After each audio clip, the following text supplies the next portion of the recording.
ما هو البيتكوين؟ الإجابة بسيطة، هي أن عملة البيتكوين تساوي النقود الرقمية، أو كما تسمى أيضا عملة المشفرة، لا توجد في شكل نقود ورقية أو معدنية. البيتكوين مثل جميع العملات المشفرة الأخرى لا تصدرها البنوك المركزية. الأموال التي تصدرها الدول مثل الدولار واليورو تسمى النقود الورقية. وعلى الرغم من ذلك، البيتكوين يمكن استخدامه لشراء المنتجات والخدمات في عدد متزايد من الشركات، لكن في الواقع نادرا ما يتم استخدام هذا الخيار لعدة أسباب. الأول، لارتفاع سعر البيتكوين. الثاني، التقلب العنيف لسعر البيتكوين. ثالثا، رسوم المعاملات المرتفعة لا تسمح بحجم معاملات كبير، مع بطء تأكيد المعاملة والاضطرار لانتظار عدة دقائق لتأكيد عملية الدفع. لهذا السبب في الغالب يتم استخدام البيتكوين لحفظ حفظ قيمة الثروات. تقنية البلوكشين في البيتكوين تم تصميمها بحيث لا يزيد عدد العملات عن 21 مليون بيتكوين فقط.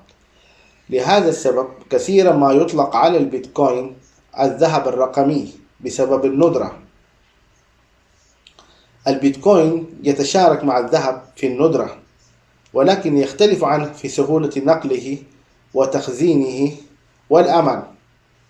المستثمرين يخشون من أن جميع البنوك المركزية في العالم تتسابق في طباعة المال منذ بداية كوفيد-19، ما سيتسبب في موجة تضخم غير مسبوقة جعلت كل العملات الورقية تفقد قيمتها.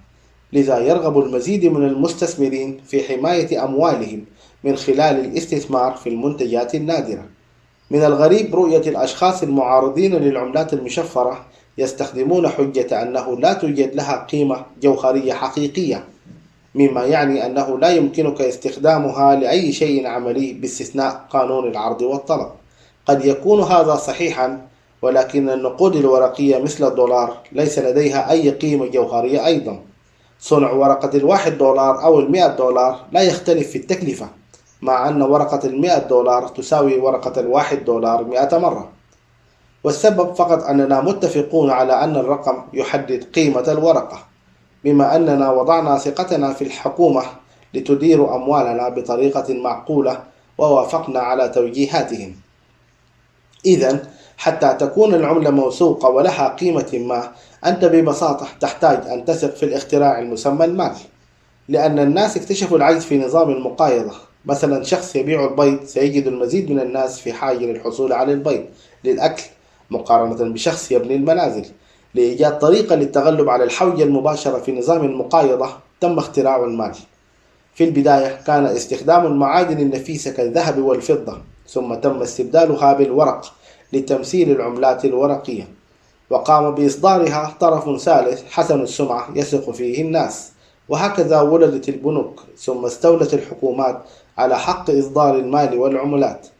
ومع ذلك لا تحتاج عملة البيتكوين إلى بنك أو حكومة للتأكد من إتمام المعاملات المالية.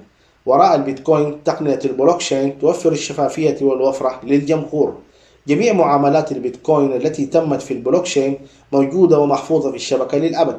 بهذه الطريقة يمكن للبلوكشين إنشاء ما يسمى بيئة بدون موثوقية، بمعنى أنك لست بحاجة إلى وسيط لإجراء المعاملة، آخذا في الاعتبار أنك في أمان لتنفيذ المعاملة. والعملات المشفرة ليست قادرة على فعل الكثير بنفسها غير استخدامها في البلوكشين، لكن تقنية البلوكشين قادرة على تحقيق الكثير.